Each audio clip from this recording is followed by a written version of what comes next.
J'espère que vous allez tous bien ce matin, que vous passez un bel été. Pour notre part, on a passé un bel été tranquille à la maison.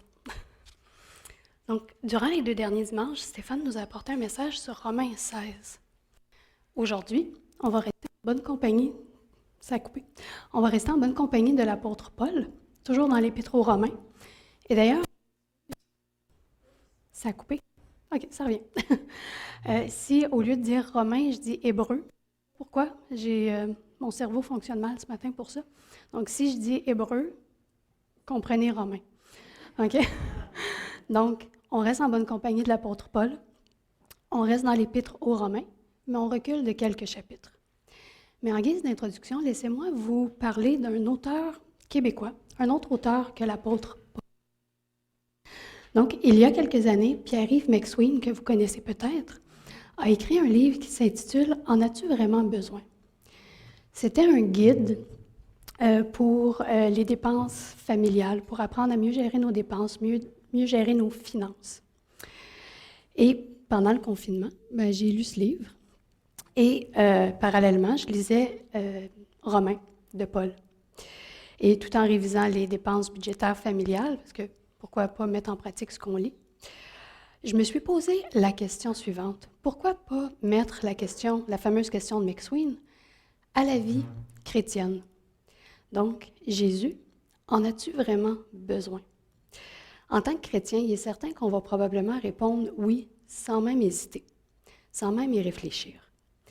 Mais en mûrissant un peu la question, excusez-moi.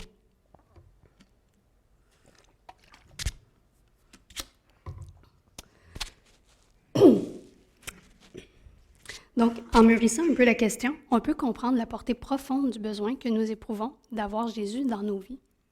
Mes lectures de Paul dans Romains m'ont permis de répondre à cette question de la part de l'apôtre. Donc, si nous posons la question à l'apôtre Paul, « Paul, as-tu vraiment besoin de Jésus? » La conclusion de l'apôtre à cette question est sans équivoque et catégorique. Oui, Paul a besoin de Jésus.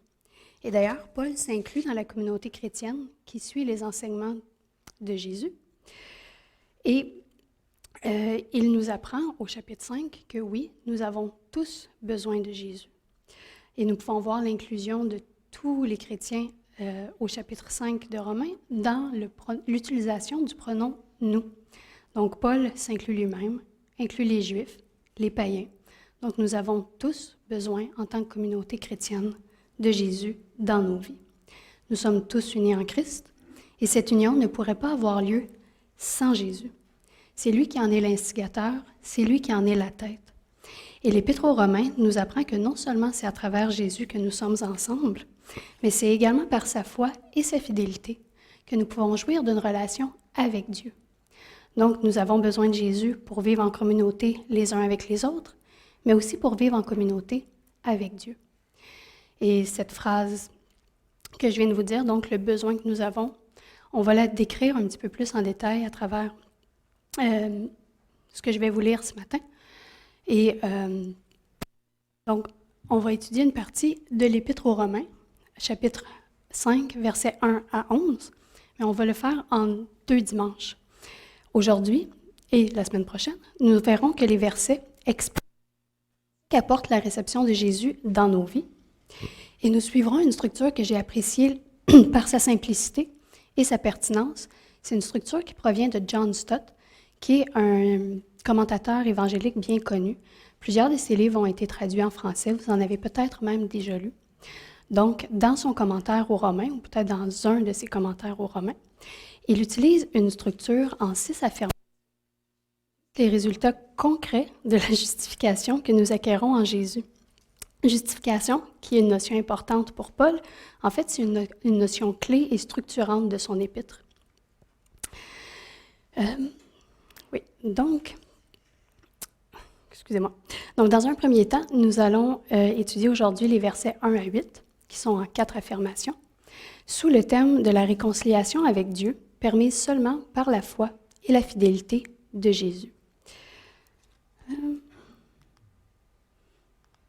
Donc, les voici. Premièrement, nous acquérons la paix avec Dieu. Nous accédons à la grâce de Dieu. Nous vivons dans la joie et l'espoir de la gloire de Dieu. Et la plus difficile, nous pouvons nous réjouir de nos souffrances. C'est la plus difficile, non seulement parce que les souffrances, ça ne fait pas plaisir à personne, mais c'est aussi une grosse partie du texte. Et la semaine prochaine, nous allons voir ensemble les versets 9 à 11, qui sont maintenant en 2 affirmations. Nous serons sauvés en Jésus et nous pouvons nous réjouir en Dieu. Donc voici les 6 affirmations que Stott fait dans son livre. Mais avant de commencer de parler plus en détail de Romains 1 à 8, nous allons lire le texte ensemble. Donc, voici le texte en version Louis II. « Étant donc justifiés par la foi, nous avons la paix avec Dieu par notre Seigneur Jésus-Christ, à qui nous devons d'avoir eu, par la foi, accès à cette grâce, dans laquelle nous demeurons fermes, et nous nous glorifions dans l'espérance de la gloire de Dieu. Bien plus, nous nous glorifions même des afflictions ou des souffrances, sachant que l'affliction produit la persévérance, la victoire dans l'épreuve, et cette victoire, l'espérance. Or, l'espérance ne trompe point, parce que l'amour de Dieu est répandu dans nos cœurs par le Saint-Esprit qui nous a été donné. Car lorsque nous étions encore sans force, Christ, au temps marqué, est mort pour des impies. À peine mourrait-on pour un juste, quelqu'un peut-être mourrait-il pour un homme de bien. Mais Dieu prouve son amour envers nous, en ce que, lorsque nous étions encore des pécheurs, Christ est mort pour nous. Donc, commençons par la première affirmation.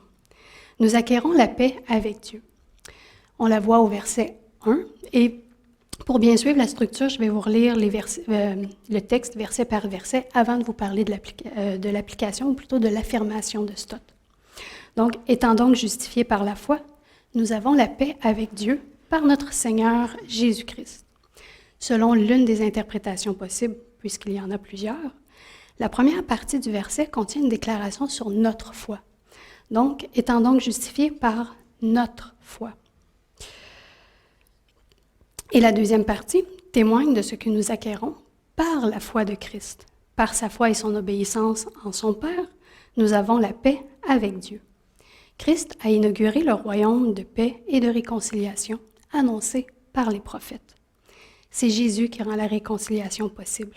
Ce n'est que par lui que nous pouvons accéder à cette paix divine.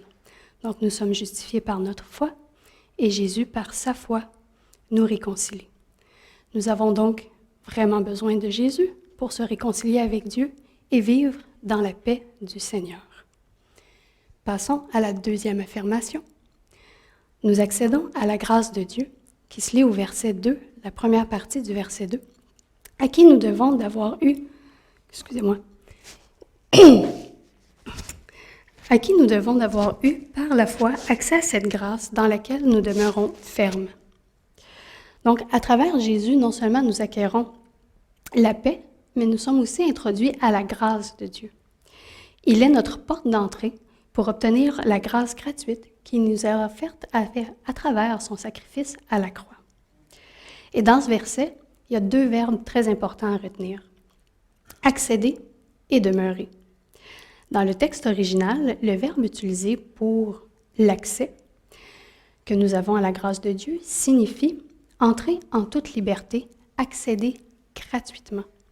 Donc, c'est Jésus qui nous présente à Dieu, c'est Jésus qui nous présente au roi, c'est lui qui nous donne accès au temple divin en tout temps. C'est pourquoi donc Paul nous demande de demeurer ferme dans la grâce de Dieu, pour pouvoir y accéder et y demeurer. Et encore une fois, si nous nous référons au texte grec, le verbe « demeurer » se traduit par un verbe au présent. Donc, nous pouvons donc en déduire que non seulement en ce moment même, nous nous tenons dans la grâce de Dieu. En ce moment, je vous parle, vous écoutez, nous sommes dans la grâce de Dieu. Et nous y sommes en ce moment, et nous pouvons y rester pour l'éternité. Nous y accédons et y restons. Et de par la nature intrinsèque de la grâce divine, nous sommes assurés de sa constance. La grâce de Dieu ne chancelle pas. avec des caprices ou des coups de tête. Dieu est constant et sa grâce l'est tout autant. Nous avons donc vraiment besoin de Jésus pour accéder et rester dans la grâce divine. Et nous ne pourrions pas y arriver sans le sacrifice à la croix. Troisième affirmation qui se trouve au verset 2, deuxième partie. Et nous nous glorifions dans l'espérance de la gloire de Dieu. Nous pouvons nous glorifier. D'autres versions utilisent le terme se réjouir ou se vanter. Mais on se réjouit ou on se vante de quoi? De nous-mêmes? Non. On se glorifie de l'espérance de la gloire de Dieu. De voir la gloire divine dans toute sa splendeur lorsqu'elle resplendira au jour dernier. Sur terre, nous avons un avant-goût de cette gloire, même si elle est en partie cachée ou voilée. Nous pouvons déjà y goûter un petit peu à travers les bienfaits de l'Évangile, le pardon, la grâce, la paix. Mais encore une fois, nous accédons tout ceci grâce à qui? Mais c'est grâce à Christ, puisque la gloire divine s'est manifestée sur terre par l'incarnation divine qui est Jésus, qui est mort et ressuscité. Et la constance de Dieu nous permet d'avoir confiance en ses promesses. Nous pouvons vivre dans la joie puisque nous savons que tout ce qui est promis par Dieu se concrétisera. Un jour, nous vivrons en permanence auprès de Dieu et reflèterons parfaitement son image. Nous serons libres de toute chaîne. En ce moment, nous y sommes, en partie cachés, mais éventuellement, nous y serons pleinement. Nous avons donc vraiment besoin de Jésus, non seulement en ce moment, pour avoir un petit goût de ce que c'est, mais aussi pour prendre part au banquet éternel en présence de Dieu.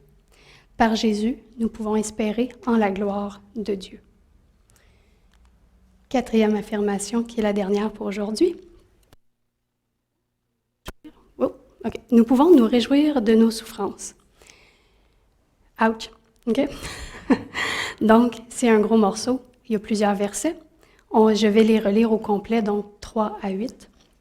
Bien plus, nous nous glorifions même des afflictions ou des souffrances, sachant que l'affliction produit la persévérance, la victoire dans l'épreuve, et cette victoire, l'espérance. Or, l'espérance ne trompe point, parce que l'amour de Dieu est répandu dans nos cœurs par le Saint-Esprit, qui nous a été donné. Car lorsque nous étions encore sans force, Christ, au moment marqué, est mort pour des impies. À peine mourrait-on pour un juste. Quelqu'un peut-être mourrait-il pour un homme de bien. Mais Dieu prouve son amour envers nous, en ce que lorsque nous étions encore des pécheurs, Christ est mort pour nous. Bon, cette section, non seulement par son titre et par la grandeur du passage, c'est un gros morceau. Et c'est pour ça qu'il faut le découper en 3 parties, pour bien comprendre le fil d'idées de Paul et découvrir le sens de ce qu'il veut nous dire par se réjouir dans nos souffrances. Donc, commençons par les 2 premiers versets, versets 3 et 4. Donc, Paul ici nous demande de faire un gros effort et nous demande de nous réjouir dans nos afflictions ou dans nos souffrances. Mais pour y arriver, il faut apporter une précision sur le mot « souffrance ». Il ne s'agit pas des difficultés habituelles que nous rencontrons sur Terre, ce qui est le lot de tous les humains, la peur, la privation, les douleurs. Cette souffrance dont l'apôtre parle, c'est la pression et l'oppression du monde hostile à l'égard des chrétiens. Et on a l'impression des fois que soit que les chrétiens doivent vivre dans la joie absolue, ce qui est une fausseté, hein, le mot ne me vient pas, l'évangile de prospérité, ou sinon il faut être des martyrs puis vraiment vouloir plus de souffrance parce que c'est ça qui nous élève. Mais ces 2 antipodes-là, il y a un milieu, puis le milieu, c'est quoi? Mais c'est de reconnaître pourquoi le monde peut être hostile et pourquoi on peut souffrir. Et c'est ce qui est important finalement, c'est le juste milieu. Et à l'époque de Paul, il était difficile et même dangereux de proclamer l'Évangile, voire mortel. Et Paul lui-même a vécu ce type de souffrance. En d'autres termes, il s'agit de tribulation, c'est-à-dire une souffrance endurée et subie à cause de notre foi en Christ, Aussi, se glorifier dans nos souffrances, c'est pas du masochisme, c'est pas aimer souffrir, mais c'est de reconnaître la raison derrière les souffrances. Et cette raison, c'est notre foi en Christ. Et selon Stott, la souffrance telle que décrite par Paul est la route vers la gloire divine. Donc, en plus, Jésus est l'exemple à suivre afin de savoir comment réagir face au monde hostile. Nous le suivons, nous marchons à sa suite, nous sommes chrétiens, nous le prenons comme exemple. Nous aurons donc, nous aussi, à faire face à des souffrances, les souffrances dont Paul parle, les souffrances à l'égard seulement des chrétiens. Il ne faut pas oublier que nous sommes co-héritiers du royaume avec Christ. C'est tout un honneur, mais il faut marcher dans des parts de lumière et des parts plus sombres, tout comme lui l'a fait. Jésus, et à terme, la souffrance nous amène à la gloire. Entre-temps, elle nous permet de maturer, elle nous permet de persévérer. Et si nous répondons de façon favorable et positive aux épreuves, nous en sortirons grandis. Il y a une expression populaire qui dit que lorsque tu entres dans une tempête, tu n'es pas le ou la même quand tu en ressors. Et je pense que cet adage prend tout son sens ici, puisque à travers la tourmente, nous façonnons notre personnalité, nous grandissons, nous nous développons, et nous pouvons approfondir notre confiance et notre dépendance envers Dieu. D'ailleurs, la Bible est remplie de récits riches qui démontrent le pouvoir transformateur de la souffrance, et ce, sur plusieurs générations. Et cette première section qui nous parle de souffrance, versets 3 et 4, finit sur un tremplin pour mener au sujet suivant, qui est abordé dans les versets 5 et 6. Et Paul ici utilise habilement des maillots de chaîne qui se connectent. De la souffrance, nous allons vers la persévérance. Et de cette persévérance naît l'espoir. Et cette espérance naît parce que nous avons confiance en l'amour immuable de Dieu. Par amour, il a donné le Saint-Esprit à tous les croyants. C'est ce que Paul nous dit dans le passage. Ce cadeau est la conséquence de notre justification. Et nous sommes justifiés par un autre cadeau. Nous sommes justifiés par quelqu'un. Nous sommes justifiés par le Fils qui est mort pour nous. Cet amour, nous pouvons le ressentir dans nos cœurs grâce au Saint-Esprit. Et je me permets une petite parenthèse personnelle. Donc, mon expérience personnelle fortifie cette conclusion de voir la Trinité en action. Parce que j'ai ressenti l'appel de me confier à Dieu, en Dieu plutôt, en tant que mon Père, parce que le Saint-Esprit a fait un travail en moi. Le Saint-Esprit est la première personne, même si à ce moment-là, je ne pouvais pas le nommer Saint-Esprit, qui a connecté avec moi, qui m'a ouvert le cœur. J'avais entendu parler de Jésus, j'avais entendu parler de Dieu. Pas mal tous les Québécois d'arrière-plan catholique ont eu la catéchèse à l'école. Mais ces personnes étaient quand même lointaines pour moi, malgré la connaissance cognitive de qui ils étaient. Et une intervention du Saint-Esprit a ouvert mon cœur et mes yeux à une réalité biblique. La première relation que j'ai eue, donc, c'était avec le Saint-Esprit, et la conviction que Jésus était mon sauveur est venue par la suite. Et l'amplitude de l'œuvre de Dieu dans ma vie m'a été transmise par mon contexte, par mon histoire, évidemment, regardée avec recul, et ma lecture de la Bible. Donc, en lisant, j'ai connu la Trinité comme un fait, mais en vivant, j'ai ressenti la Trinité en action, le Père, le Fils et le Saint-Esprit. Et le passage des versets 5 et 6 nous parle justement de la Trinité en action. Fin de la petite parenthèse personnelle. Donc, il reste juste un court passage qui traite du don du Fils, au verset 7 et 8. Donc, la mort de Jésus nous montre en action l'amour de Dieu. Et ce sacrifice est une démonstration d'amour, mais pas n'importe quel amour, un amour sacrificiel, l'amour qui donne. Dieu a donné grandement, Christ a payé grandement.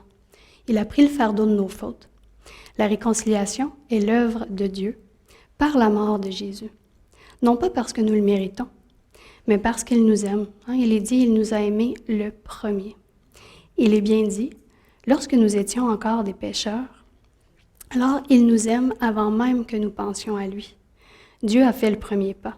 Il s'est avancé vers nous afin que nous puissions rétablir avec lui une relation. Il s'est réconcilié puisque nous étions impuissants pour le faire. Nous ne pouvons pas le faire par nous-mêmes. Ce passage nous apprend donc que nous avons vraiment besoin de Jésus pour nous montrer le chemin à suivre face au monde hostile et à la souffrance, pour recevoir le Saint-Esprit dans nos cœurs et dans nos vies, et pour nous sauver lorsqu'il s'est donné à la croix. Donc, à travers les versets 1 à 8, nous avons vu que nous avons vraiment besoin de Jésus en 4 affirmations. Et maintenant, qu'est-ce qu'on peut faire avec ça? C'est bien beau, mais ça reste un petit peu théorique. Hein? Donc, quelques applications. J'en ai 3 à vous suggérer. Donc, nous pouvons prendre exemple sur Dieu qui s'est avancé vers nous pour se réconcilier. Nous avons tous, même en tant que chrétiens, quelques conflits dans nos vies. Et nous pouvons être les premiers à tenter une réconciliation. Nous pouvons mettre en pratique la réconciliation divine avec les gens qui nous entourent. Avançons-nous vers les autres afin de nous réconcilier et d'acquérir la paix et la grâce pour les 2 parties impliquées, pour nous et pour l'autre. Et ici, ça ne veut pas dire de faire le tapis, là, ça veut juste dire d'avancer, d'avoir un esprit ouvert pour se réconcilier. Deuxième pas affirmation, mais application. Nous pouvons suivre l'exemple de Jésus. Lorsque nous étions dans une position de faiblesse et de vulnérabilité, il nous a traités avec amour et soin. Il s'est sacrifié pour nous. Agissons avec amour et compassion envers les autres, et spécialement, je vous dirais, envers les plus vulnérables, ceux qui ne peuvent pas nous repayer. Hein, il est dit même dans la Bible, il est bien plus facile de rendre service à ceux qui peuvent nous rendre l'appareil. Mais l'amour sacrificiel, ça ne veut pas dire que ça n'a pas de valeur si on rend service à quelqu'un qui peut nous rendre l'appareil. Mais l'amour sacrificiel dont le passage parle, c'est vraiment un amour et un acte de sacrifice vers les gens plus faibles et plus vulnérables qui ne peuvent pas nous repayer. Et finalement, et non le moindre, nous pouvons faire la paix avec Dieu. Nous pouvons prendre l'opportunité qui nous est offerte et aller à lui. Il nous a offert la porte, c'est à nous d'y entrer. Il ne nous pousse vers le pas de la porte, c'est notre choix. Et j'ajouterais même que, même si nous sommes chrétiens depuis plusieurs années, que nous avons dit oui à son invitation, il se peut que par moments, nous perdions de vue les bienfaits de l'Évangile et une relation. Hein? Les bienfaits de l'Évangile, donc, son amour, sa paix, son espérance, sa justification. Et qu'est-ce qu'on peut faire à ce moment-là? Bien, il faut redécouvrir les bienfaits de l'Évangile et rétablir une relation avec Dieu, se rapprocher de lui pour entrer à nouveau dans une relation avec lui. Et cela nous permet de mieux savourer notre vie chrétienne. Donc, la semaine prochaine, cette courte étude en regardant les versets 9 à 11, qui sont sous le thème de l'espérance commune que nous avons grâce à Christ. Donc, l'espoir d'être sauvé et de vivre auprès de Dieu éternellement. Et je me répète, donc, cette section contient 2 affirmations. Nous serons sauvés en Jésus. Nous pouvons nous réjouir en Dieu. Mais d'ici là, et même plus que jusqu'à dimanche prochain, mais quand même, je ne sais pas pour vous, mais pour moi, j'ai vraiment besoin de Jésus dans ma vie. Je souhaite toujours vivre en paix et demeurer dans cette grâce qui m'est offerte par Dieu en Jésus. Je souhaite vivre à la lumière de cette réconciliation avec Dieu. Les promesses divines me permettent de ne pas désespérer face à un monde qui est hostile et dur à l'égard des valeurs chrétiennes. L'amour divin me permet d'espérer en une vie éternelle auprès de mon Père. Sur ce, je vous remercie pour votre écoute. Je vous souhaite un bon dimanche et j'invite l'équipe musicale pour le chant de réponse. Merci.